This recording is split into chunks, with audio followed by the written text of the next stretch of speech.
I'll move to the next panelist who's online, Raghuveer and Isha.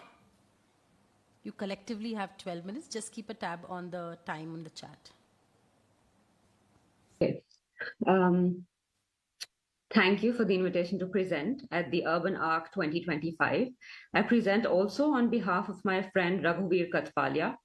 Our paper is titled Engagement with Land, a renewed reading of agrarian change in India through a study of the wedding real estate nexus in Gujarat. For this paper, we focus on Ahmedabad in the western state of Gujarat in India. This work is part of a broader ongoing project based on research about agrarian studies in the Indian context. The wedding industry, by some estimates, is the fourth largest in India, and hence it represents a significant part of the Indian economy and its financial circuitry, where it facilitates the flow of surplus capital. Acknowledging the vast economic potential of the wedding industry, the Ministry of Housing has even initiated a campaign to promote India as a global destination wedding hub to draw in revenue through wedding-related tourism. Despite extensive literature on the relationship between the institution of marriage and the political economy of land, the role of the wedding industry in land transformations remains underexplored. One of the highly publicized Ambani pre-wedding events was a Samuh Vivaah, a mass wedding organized by the conglomerate for over 50 underprivileged couples as a symbolic gesture. Such Samuh Vivaahs, or what some journalists have called mass Kisan marriages, are common in Gujarat among land-poor peasants. The peasants, to circumvent incurring debt, mass marry, and as many have pointed out, is symptomatic of the ongoing agrarian crisis. On the other hand, the Ambani pre-wedding in Jamnagar, with its high-profile guest list, resembled a global finance summit akin to vibrant Gujarat. Both the Ambani wedding and mass Kisan marriages may be seen as products of India's neoliberal turn, which has furthered fiscal austerity, dismantled agrarian welfare, and strengthened government facilitation of private enterprise in sectors other than agriculture. The Sindhu Bhavan Road in Ahmedabad, a street emblematic of the city's real estate boom, with all its rising towers and big bungalows, is set to become home to one of Gujarat's largest wedding venues, an open ground called a party plot. This party plot has an estimated land cost of rupees 2,000 crores. This real estate boom, an achievement of the Gujarat model of development, has prioritized rapid urbanization, providing the agrarian elite with opportunities for capital switching, where surplus or non-performing agrarian capital and land are redirected towards speculative real estate. This real estate turn, unlike Harvey's, relies on specific urban-rural linkages to materialize and is a form of agrarian urbanism as put forth by Guru Rani. Some argue that the classical agrarian transition has mostly been bypassed in India, and what we witness instead is an incomplete transition, often framed as a tale of partial proletarianization. This tale centers the figure of the migrant worker who lives in flux with one foot in agriculture and one in the informal economy. However, this study shifts the focus toward the agrarian elite, who too exist in flux between the urban and the rural, except in both realms holding positions of power. We investigate how the agrarian elites leverage their acute understanding of the agrarian context, their title of being agriculturists, and their caste location of dominance in both urban and rural settings. We find that they do this to appropriate surpluses from agrarian change. For this, we zoom in on the land monetization strategies such as transitional uses of land, which are temporary, low capital intensive uses employed by agrarian elite to capture ground rent in the process of agrarian urbanization. This enables them to offset the costs associated with holding on to land prior to selling it at a higher value. An integral part of the wedding industry, party plots represent one such significant transitional land use which we investigate. The slide here shows an example of the life cycle of a party plots from its agrarian origin to its fruition as one of the most expensive parcels of land in the city. Party plots represent large consolidated parcels of land that are easily developable and hence lucrative. We looked at party plots on the west of the river, areas witnessing a real estate boom with prices climbing as much as 290% in some areas over a span of just 5 years.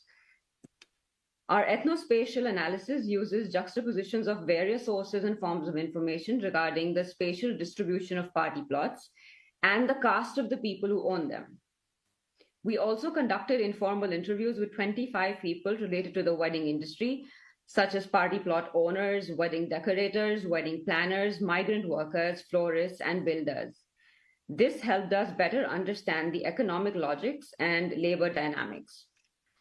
We created a directory of 96 party plots, aiming for a target of 100 as a random sample, and then identified the party plots using satellite imagery and cross-referenced them with town planning schemes. We then collected the survey numbers and accessed digital land revenue records, the SAT BARA form, which is the survey number form, and the node form, which is the entry detail form or form 6.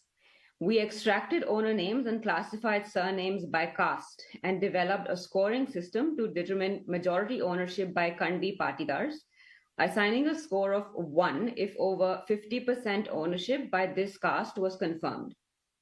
We calculated the percentage of party plots, majority owned by Kanvi Patidars. As of now, we've been able to do this for only 30 party plots, of which about 74% are owned by Kanvi Patidar affiliated surnames. We then went on to look at the ways in which these party plots spatialized over time and the various types of party plots that exist. Many early party plots emerged within the green belt outlined in the 1965 town planning scheme. As the city expanded further westward, restrictions on agrarian land prompted landowners to monetize their properties by converting them to party plots. Notably, many of these plots remain classified as agricultural land. An interlocutor, a Mr. Patel, who is a wedding decorator and a civil contractor, shared that he initially employed labor from his native village, Bavla. His dual role as a landlord and his keen insight into the temporalities of agriculture and the wedding industry have allowed him to strategically redeploy his resources. Largely seasonal in nature, the Hindu wedding industry in Ahmedabad aligns with the Rabi winter cropping season when crops such as chickpeas, which are less labor-intensive cash crops, are grown. This alignment of agrarian cycles and wedding industries is key. We also find that many peri-urban plotting schemes use their common open plots as wedding venues or party plots. Often, even independent second homes or independent farmhouses are used as party plots. Party plots represent a lucrative way to monetize land, and hence some schemes by developers are even trying to stitch it together with their marketing strategy, where they market properties as sustainable investments by prompting the concept of time sharing, where villas are rented during the wedding season. We were informed by a local urban designer that the state also participates in land holding, waiting for the land expropriated during the town planning scheme as a part of its land-based financing strategy to mature in value. This land is then monetized as party plots. Though designated as sale for residential use, this land is leased for events with rental rates adjusted to match neighboring private party plots. This image illustrates how a landowner, a Mr. Patel, transformed a portion of his land into a residential society as a land partner while retaining the adjacent plot as a party venue, holding it as its property values increase. Kanvi Patidars often become land partners, collaborating with mercantile capital rather than directly developing land. Their title as agriculturists, combined with political influence, allows them to capture the entire value chain of land commodification. They do this by becoming developers, decorators, architects, contractors, and so on. Notably, the current Gujarat Chief Minister is also a developer from the Karwa Patel community. He rose to power following the Patidar community's agitation for OBC reservation. This move was seen as an effort to appease the Karwa Kanvi Patidars and stabilize their electoral support. A preliminary word frequency analysis of the city's registry of developers shows that about 45% of registered developers are Patels. As Nikita Sood has pointed out, the Patidars exercise their political power and peasant status to both benefit from and prevent others from benefiting from agrarian land reforms. This makes them an integral part of Gujarat's land liberalization story. Ethnospatious analysis reveals the failures of agrarian land reforms in mainland Gujarat and their continuing impact on present-day outcomes of urbanization and industrialization. Our findings in Gujarat reveal Isha, that you have 2 dominant caste minutes. peasants, such as the Kanvi Patidars, commonly known as Patels, having circumvented these reforms, leverage their position of dominance in both urban and rural contexts and own the majority of party plots.